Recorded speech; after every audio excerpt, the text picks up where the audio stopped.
Nah kalau kita sayang roh karena berharga roh daripada jasad, mestinya kita sakit itu kada perlu keluh kasah, kada perlu sedih, kada perlu macam-macam. Terimalah penyakit ini dengan lapang dada. Anggaplah ini dokter yang memutung kaki untuk menyelamatkan bagian tubuh yang lainnya. Jadi Allah menurunkan penyakit itu tujuannya adalah membersihkan rohani kita.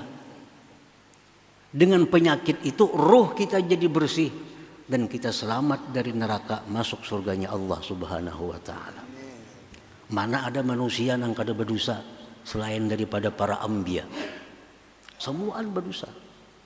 Dan salah satu yang menghilangkan dosa adalah musibah, penyakit. Setiap kali penyakit walaupun kasusuban itu ada dosa yang dihapuskan dari Allah daripada kita.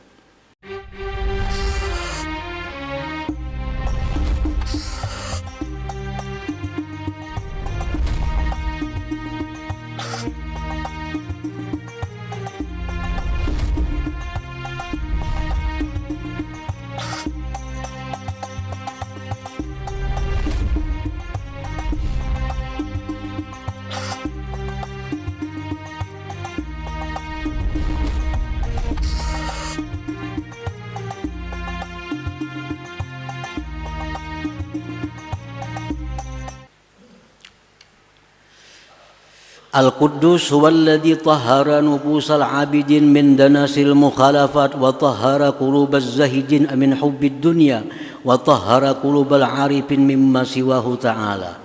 Al-Quddus pula adalah yang mensucikan hati para ahli ibadah daripada hal-hal yang bertentangan dengan dia.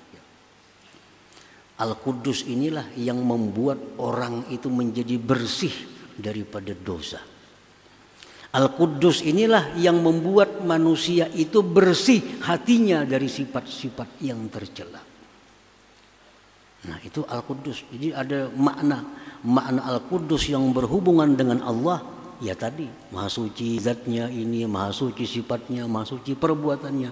Yang berhubungan dengan kita Al-Quddus yang mensucikan anggota tubuh kita daripada maksiat, yang mensucikan hati manusia daripada sifat-sifat yang tercela.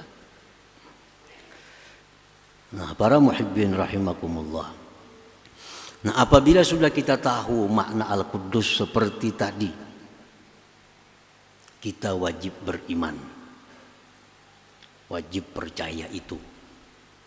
Dan buah keimanan, buah kepercayaan kita kepada makna Al-Quddus tadi membuahkan dua keadaan pada diri kita. Artinya kalau sudah kita beriman lawan Al-Quddus, maknanya itu tadi, nah kita mesti menyikapinya dengan dua hal. Ini samaratul iman, buah iman. Pertama, ayyuqaddisa zatahu wa sifatihi wa af'alahu amma la yaliku bi jamalihi wa jalalihi wa kamalih. Pertama, kalau kita sudah beriman dengan Al-Quddus tadi, bahwa kita wajib mensucikan zatnya, sifatnya, perbuatannya dari yang tidak patut dengan kebesarannya, kemuliaan dan keindahannya. Nah, zat Allah, kita sudah beriman zat Allah itu kada bertempat tadi. Nah, jangan dipadahkan lagi Tuhan itu di atas. Sudah tahu bahwa Al-Quddus artinya maha suci Tuhan daripada bertempat. Jangan dikatakan lagi Allah itu di atas. Kehendak di atas jadi. Nyaka kehendak Allah pang nyamannya.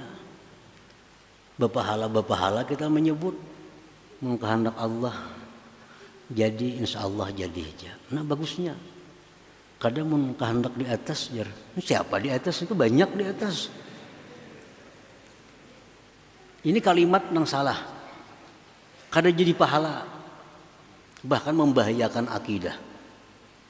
Bila kehendak Allah jadi kada usah bila kehendak yang di atas.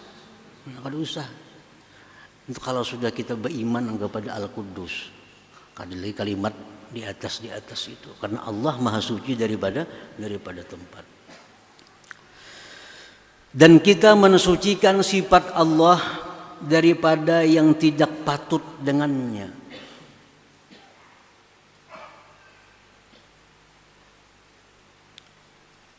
Mensucikan sifat Allah dari yang tidak patut. Misal kita mendesak Allah. Mendesak Allah. Ini orang kada beriman dengan Al-Quddus. Padahal Al-Quddus itu artinya Allah tidak bisa didesak. Maha suci Allah daripada dipaksa.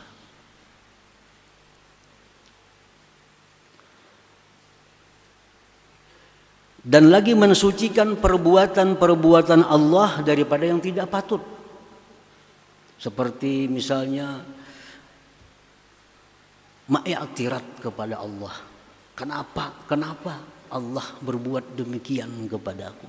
Nah, itu orang yang belum beriman dengan Al-Quddus. Perbuatan Allah itu berputar hanya dua hal. Satu, anugerah. Dua, keadilan. Antara itu. Kalau kada Allah berbuat kemurahan dengan kita, Allah berbuat keadilan. Antara dua. Allah masukkan orang ke surga karena kemurahannya. Allah masukkan orang ke neraka karena keadilannya. Allah berikan hidayah si fulan ini karena kemurahannya. Allah berikan ini sesat karena keadilannya. Dua. Bila kada kemurahan, keadilan. Tidak sedikit pun bahwa Allah Ta'ala itu perbuatannya itu zalim. Walaupun sekilas dianggap sakit perbuatan Allah. Tapi seluruh yang diperbuat Allah itu walaupun sakit, walaupun pahit, tetapi bagi kita pasti ada hikmahnya. Jangan sampai karena kita ini banyak dapat musibah, segala macam musibah. Padahal kita sembahyang, padahal kita puasa, padahal kita zakat, padahal kita beribadah. Tapi banyak musibah datang, jangan sampai kita beranggapan, kenapa Tuhan macam ini? Kenapa orang sebelah nang kada sembahyang, nyamannya hidup? Aku nang sembahyang buha, membaca surah Waqiah, kenapa susah banyak hutang? Nang di sebelah mana berbuat riba segala macam, kenapa makmur? Jangan sampai demikian. Allah Maha Suci daripada berbuat kezaliman. Allah tidak akan menurunkan penyakit kepada kita, melainkan ada hikmah perbuatan Allah. Ada kebaikan yang dikehendaki oleh Allah Subhanahu wa taala kepada kita. Para muhibbin rahimakumullah. Seorang dokter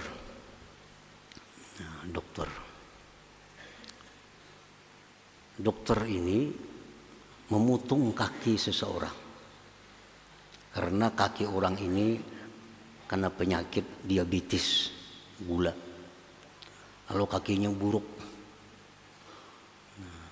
Dokter tak dipotong dokter. Ini menyakiti, memotong betis orang. Ada orang kena penyakit usus buntu. Dokter membedah di balahnya parut. Sakit nih. Apakah dokter ini zalim dengan orang ini? Zalim tak dokter tuh. Maulah pasien ini mengatakan atau keluarga pasien, jahatnya dokter, kenapa batisnya ditatak? Jahatnya dokter, kenapa parutnya dibalah? Nah, tentu kita kadang akan mengatakan itu kepada dokter. Bahkan kita berterima kasih kepada dokter. Bayar lagi. Bayar. Karena sanda pehumaan berobat, sanda macam-macam. Padahal disakitinya.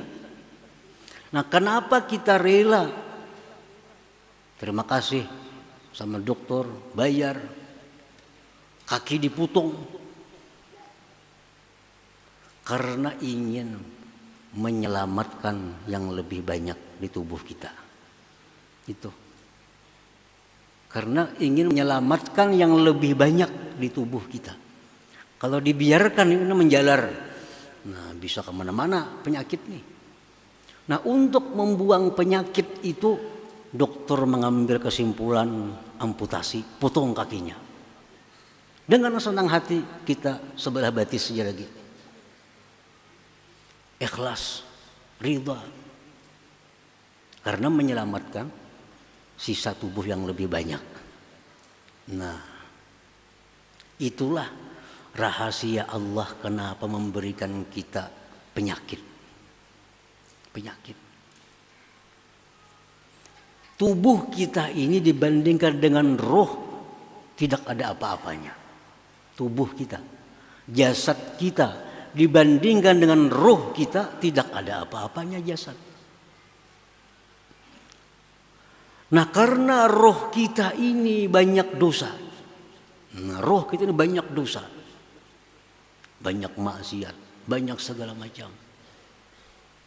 Nah untuk menyelamatkan roh kita ini di akhirat daripada api neraka, diberi Tuhan kita penyakit. Yang dengan penyakit ini Allah hapus dosa-dosa roh tadi.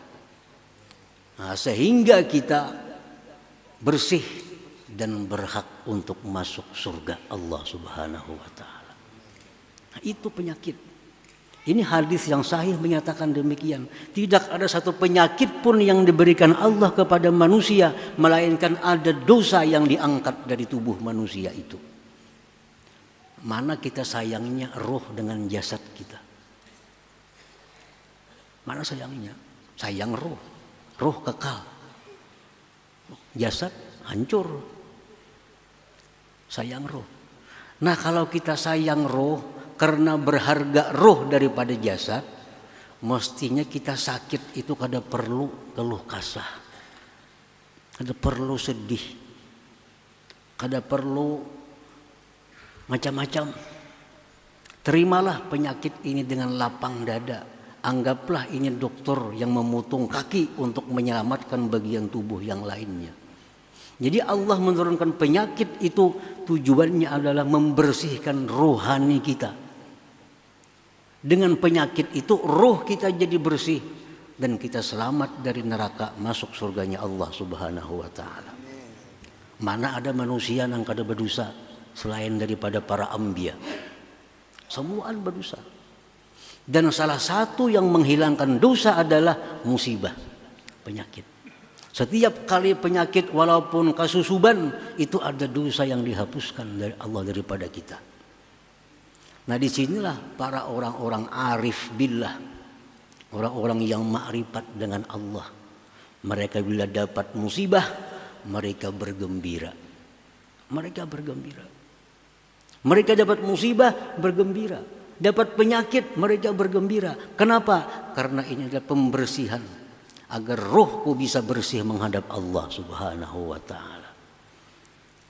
Nah jadi perbuatan Allah ta'ala sedikit pun tidak ada zalim. Segala sesuatu yang diciptakan oleh Allah pasti ada hikmah di dalamnya. Pasti ada rahasia di dalamnya. Dan siapa yang tahu rahasia itu maka dia dapat kebaikan yang sangat banyak. Nah para muhibbin rahimakumullah. Cuma kadang-kadang ada manusia ini diberi Allah hikmahnya hanya satu. Tapi masih ada ratusan hikmah yang tidak diberitahu oleh Allah. Kenapa Allah menciptakan nyamuk? Penelitian para ulama sekian tahun hanya menghasilkan beberapa hikmah di dalamnya.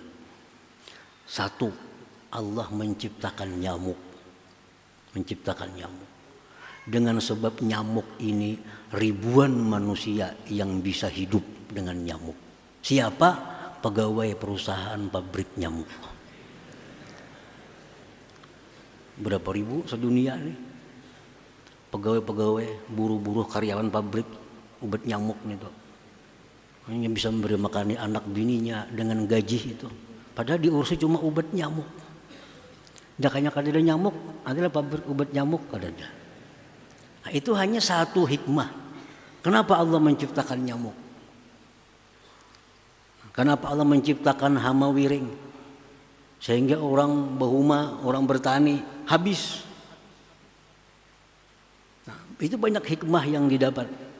Satu, agar orang yang bertani ini selalu berdoa kepada Allah, selalu berlindung kepada Allah, selalu minta tolong kepada Allah agar dijaga tanamannya oleh Allah, jangan sampai ada hama wiring.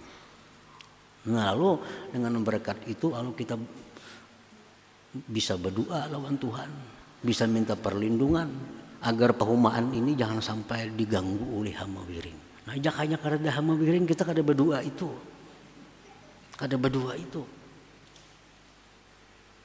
Pokoknya setiap makhluk apapun yang diciptakan Allah pasti ada hikmahnya.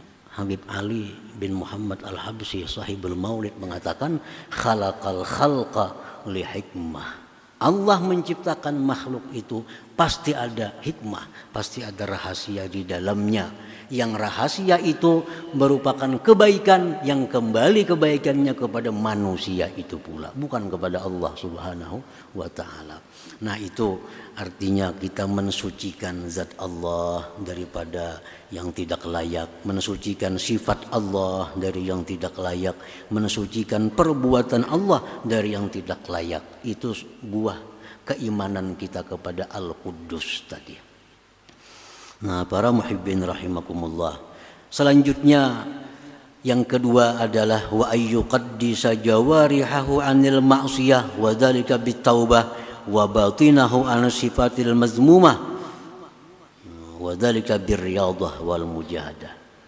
Nah, orang yang beriman kepada Al-Quddus, satu, mensucikan Allah tadi.